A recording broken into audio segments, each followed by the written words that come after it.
Welcome back to Explaining Everything, the channel where we dive into the stories and mysteries behind everyday things. Today's question comes from one of our curious viewers, Isaac Thunder 34. Thanks for the suggestion, Isaac. You asked, why do some countries drive on the left? If you've ever rented a car abroad and found yourself staring at oncoming traffic while gripping the wheel in sheer terror, you know how confusing it can be. Why do some places insist on this seemingly backward custom? Is it tradition, spite, or some secret left-lane conspiracy? Today, we're taking you on a road trip through history to uncover the surprising reasons behind left-side driving. We'll explore how different cultures decided where to steer their carts, wagons, and cars. So, if you've ever wondered who's driving on the wrong side and why, stick around, because we're putting this question in the fast lane, right here on Explaining Everything.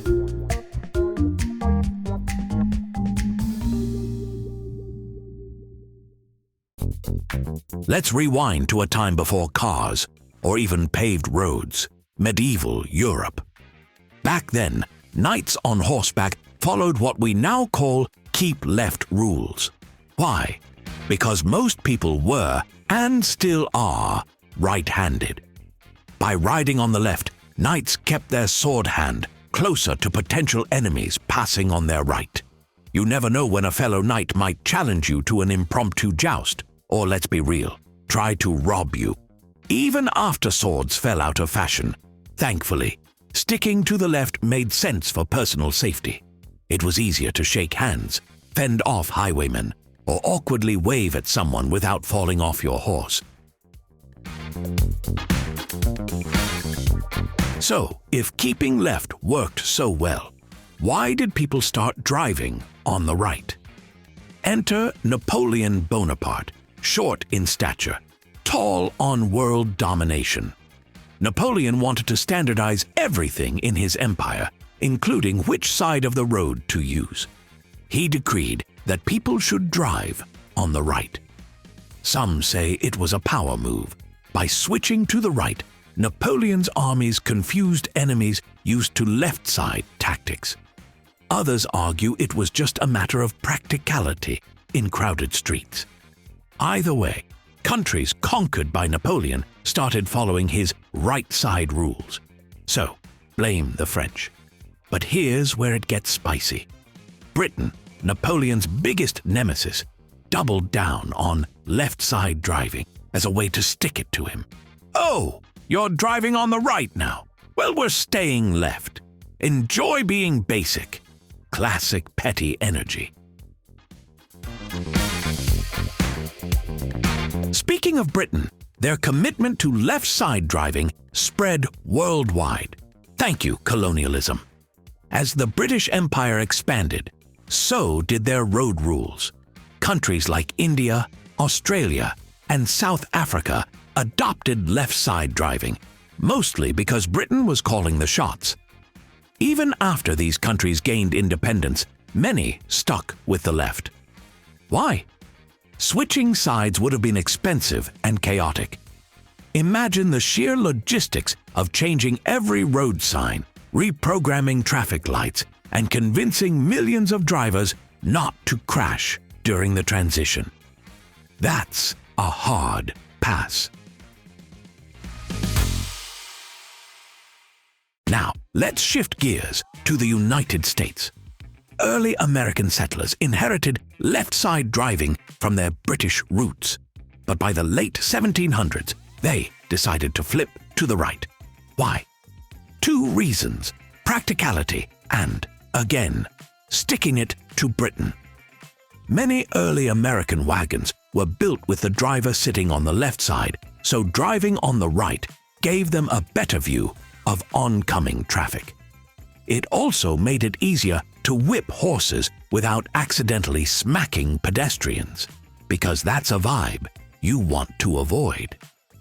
By the 20th century, America's influence on car manufacturing and culture was massive.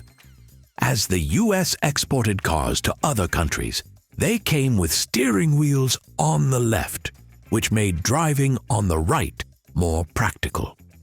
Countries wanting to do business with the US often switched sides to match. Today, about 65% of the world drives on the right, while 35% sticks to the left. The lefties are a fascinating club, including the UK, Japan, India, and a handful of Caribbean islands. Meanwhile, most of Europe, the Americas, and China drive on the right. Fun fact, Japan's left-side driving tradition has nothing to do with Britain. It dates back to samurai days, when warriors walked on the left to keep their sword hands free for a quick draw. So, whether it's knights or samurai, left-side driving has always had a certain je ne sais quoi. Occasionally, countries do switch sides, and it's a spectacle. In 1967, Sweden famously flipped from left to right in a national event called H-Day, short for Högertrafikomläggningen. Try saying that 3 times fast. On the morning of H-Day, all traffic stopped at 4:50 a.m. for a 10-minute silence. At 5 a.m., drivers cautiously switched to the right side, likely with a collective, "Please don't crash." Miraculously, it worked with minimal chaos. Sweden also handed out pamphlets, held parades, and even released a pop song about the change. Yes, a pop song. So why haven't left-driving countries switched? 2 words: money and inertia. Changing sides is ridiculously expensive, and for what? To join the majority? Nah, left-driving nations are thriving. Plus, let's be honest, driving on the left makes them stand out. It's like being the cool kid at a party who wears sunglasses indoors. Whether you're a lefty or a righty, road rules are less about logic and more about history, culture, and who won which war. So next time you find yourself on the wrong side of the road while traveling, take a moment to appreciate the centuries of stubbornness that got us here. If you enjoyed this video, don't forget to like and subscribe. Also, if you have suggestions for our next video, feel free to share them in the comments below. We'll be sure to give you an acknowledgement for your contribution. Thank you for tuning in, and join us next time here in the channel that answers all the why, what, who, where, and how questions you've always wondered about. Here on Explaining Everything.